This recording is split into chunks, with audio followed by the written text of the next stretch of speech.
ಮೊಹರಂ ನಮ್ಮ ನಾಡಿನ ಸಾಮರಸ್ಯದ ಪ್ರತೀಕ. ಹಿಂದೂ ಮುಸ್ಲಿಮರು ಸೇರಿದಂತೆ ಎಲ್ಲ ಸಮುದಾಯಗಳ ಜನರು ಒಗ್ಗೂಡಿ ಆಚರಿಸುವ ಈ ಹಬ್ಬ ನಮ್ಮ ನೆಲದಲ್ಲಿ ಕೋಮು ಸೌಹಾರ್ದವನ್ನ ಉಳಿಸುವಲ್ಲಿ ಮಹತ್ವದ ಪಾತ್ರ ವಹಿಸಿದೆ. ಅರಬ್ನ ಕರ್ಬಲಾ ಮೈದಾನದಲ್ಲಿ ಸತ್ಯ, ನ್ಯಾಯ ಹಾಗೂ ಧರ್ಮಕ್ಕಾಗಿ ಹೋರಾಡಿ ಮಡಿದ ಪ್ರವಾದಿ ಮುಹಮ್ಮದ್ ಪೈಗಂಬರ್ ಅವರ ಮೊಮ್ಮಕ್ಕಳಾದ ಹಸನ್ ಹುಸೇನ್ ಮತ್ತು ಅವರ 72 ಸಂಗಡಿಗರ ಸ್ಮರಣಾರ್ಥ ಮೊಹರಂ ಅನ್ನ ಆಚರಿಸಿಕೊಂಡು ಬರಲಾಗ್ತಾ ಇದೆ. ದೂರದ ನಾಡಿನಲ್ಲಿ ನಡೆದ ದುರಂತವೊಂದರ ಸ್ಮರಣೆಗಾಗಿ ಹುಟ್ಟಿದ ಈ ಧಾರ್ಮಿಕ ಆಚರಣೆಯೊಂದು ನಮ್ಮ ನಾಡಿನಲ್ಲಿ ಸಾಂಸ್ಕೃತಿಕ ಆಚರಣೆಯಾಗಿ ರೂಪಾಂತರ ಪಡೆದಿರುವುದು ವಿಶೇಷ. ಮೂಲತಃ ಇದು ಶೋಕ ವ್ಯಕ್ತಪಡಿಸುವ ಆಚರಣೆ, ಆದರೆ ಇತ್ತೀಚಿನ ದಿನಗಳಲ್ಲಿ ಮೊಹರಂ ಉತ್ಸವದ ರಂಗು ಪಡೆದುಕೊಂಡಿದೆ.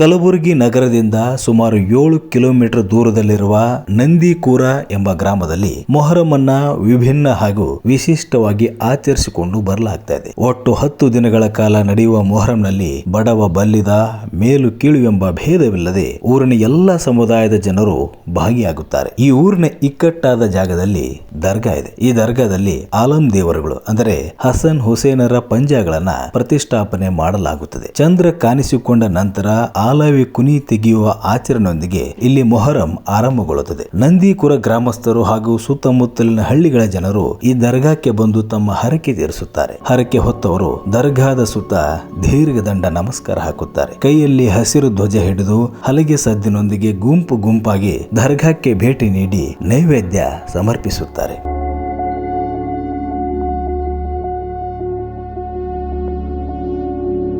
ಖತಲ್ ರಾತ್ರಿಯ ಹಿಂದಿನ ದಿನ ಇಲ್ಲಿನ ಮಹಾಲಕ್ಷ್ಮಿ ದೇವಸ್ಥಾನದ ಎದುರು ಅಗ್ಗಿ ತುಳಿಯುವ ಕಾರ್ಯಕ್ರಮ ಇರುತ್ತದೆ. ಊರಿನ ಉತ್ಸಾಹಿ ಯುವಕರು ಕಟ್ಟಿಗೆ ತಂದು ಆಲವಿ ಕುನಿಯಲ್ಲಿ ಹಾಕುತ್ತಾರೆ. ಹಸಿ ಕಟ್ಟಿಗೆಗೆ ಬೆಂಕಿ ಹಚ್ಚಿ ಅವುಗಳನ್ನ ಪೂರ್ಣವಾಗಿ ಸುಡುವಂತೆ ಮಾಡುವುದು ಸಾಹಸವೇ ಸರಿ.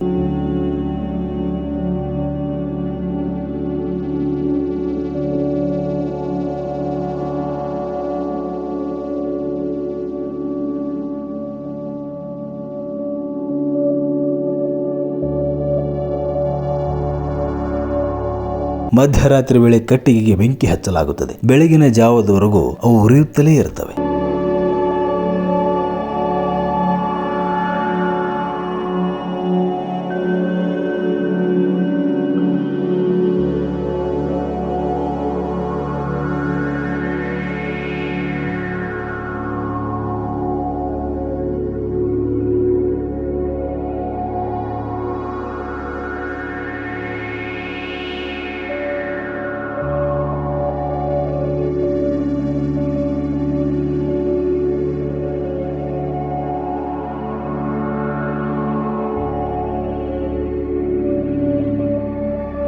ನಂದಿಕುರ ಗ್ರಾಮದ ಮೊಹರಂ ವಿಶೇಷತೆ ಅಂದರೆ ಹಲಗೆ ಸದ್ದು ಹಾಗೂ ಹೆಜ್ಜೆ ಕುಣಿತ. ಧಗಧಗಿಸುವ ಬೆಂಕಿಯ ಸುತ್ತ ಆಲಯ ಕುಣಿತ ಶುರುವಾಗ್ತದೆ. ಒಂದೇ ಬಣ್ಣದ ಬಟ್ಟೆ ತೊಟ್ಟ ಯುವಕರು ಇಲ್ಲಿನ ದೇವಸ್ಥಾನದ ಆವರಣದಲ್ಲಿ ಆಲವಿ ಕುಣಿತಕ್ಕೆ ಹೆಜ್ಜೆ ಹಾಕುತ್ತಾರೆ. ಕಿವಿಗಡಚ್ಚಿಕ್ಕುವ ಹಲಗೆಗಳ ತಾಳಕ್ಕೆ ಮಕ್ಕಳಿಂದ ಹಿಡಿದು ಮುದುಕರವರೆಗೂ ಕುಣಿದು ಕೂಪಳಿಸುತ್ತಾರೆ. ಹಾಡುಗಾರರು ಮೊಹರಂ ಪದಗಳನ್ನ ಹಾಡುತ್ತಾರೆ. ಇಡೀ ರಾತ್ರಿ ಹಲಗೆ ಸದ್ದು ಕುಣಿತ ನಡೆಯುತ್ತಲೇ ಇರ್ತದೆ. ಜನರು ನಿದ್ರೆಗೆ ಜಾರದೆ ಜಾಗರಣೆ ಮಾಡುತ್ತಾ ಮನೆಯ ಮೇಲ್ಛಾವಣಿಗಳಲ್ಲಿ ಕುಳಿತು ಆಲಾವಿ ಕುಣಿತವನ್ನ ಕಣ್ತುಂಬಿಕೊಳ್ಳುತ್ತಾರೆ.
ಕತಲ್ ರಾತ್ರಿಯ ಬೆಳಗಿನ ಜಾವ ದರ್ಗಾಗಳಲ್ಲಿರುವ ಆಲಂ ದೇವರುಗಳು ಊರಿನಲ್ಲಿ ಸವಾರಿಗೆ ಹೊರಟು ಪರಸ್ಪರ ಭೇಟಿಯಾಗುತ್ತವೆ. ಆಲಂ ದೇವರುಗಳ ಈ ಸವಾರಿ ನೋಡಲು ಇಡೀ ಊರಿನ ಜನರು ದೇವಾಲಯದ ಆವರಣದಲ್ಲಿ ಸೇರುತ್ತಾರೆ. ಮೈಯಲ್ಲಿ ದೇವರು ಬರುವುದು, ಆಲವಿ ಕುಣಿಯಲ್ಲಿನ ಬೆಂಕಿ ತುಳಿಯುವುದು, ಹರಕೆ ತೀರಿಸುವುದು ಸೇರಿದಂತೆ ಹಲವಾರು ದೃಶ್ಯಗಳು ಇಲ್ಲಿ ಕಂಡು ಬರ್ತವೆ.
ಊರ ಓಣಿಗಳಲ್ಲಿ ಆಲಂ ದೇವರುಗಳು ಸವಾರಿಗೆ ಹೊರಟಾಗ ಜನರ ಭಕ್ತಿಯ ಪ್ರದರ್ಶನಕ್ಕೊಂದು ತಿರುವು ಮೂಡುತ್ತದೆ. ತುಂಬಿದ ಕೊಳಗಳಿಂದ ಮನೆಯ ಮುಂದೆ ನೆರೆದ ಹೆಣ್ಣು ಮಕ್ಕಳು ದೇವರ ಕಾಲಿಗೆ ನೀರು ಸುರುವಿ ಊದುಬತ್ತಿ ಹಚ್ಚಿ ನಮಿಸುತ್ತಾರೆ. ಪಂಜಾ ಹೊತ್ತವರಿಗೆ ತಮ್ಮನ್ನು ತುಳಿದು ಹೋಗಲು ಹೇಳುತ್ತಾರೆ. ನಗಾರಿ, ಬಾಜಾ ಭಜಂತ್ರಿ ಹಾಗೂ ಹಲಗೆ ಸದ್ದಿನೊಂದಿಗೆ ಪಂಜಾ ಹೊತ್ತವರು, ಡೋಲು ಹಿಡಿದವರು ಆವೇಶದಿಂದ ಓಟದ ನಡಿಗೆಯಲ್ಲಿ ಸಾಗುತ್ತಾರೆ. ಅವರ ಜೊತೆ ಪಂಜು ಹಿಡಿದವರು ಹಾಗೂ ನವಿಲು ಗರಿ ಬೀಸುವವರು ಸಹ ಓಡುತ್ತಾರೆ. ಸವಾರಿ ಹೊರಡುವ ಸಂದರ್ಭದಲ್ಲಿ ಆಯಾ ಪ್ರದೇಶದಲ್ಲಿರುವ ದೇವಸ್ಥಾನಗಳಿಗೆ ತೆರಳಿ ಪರಸ್ಪರ ಭೇಟಿ ಮಾಡುವ ಕ್ಷಣವು ದೇವನೊಬ್ಬ ನಾಮ ಹಲವು ಎನ್ನುವ ಭಾವ ಮೂಡಿಸುತ್ತದೆ.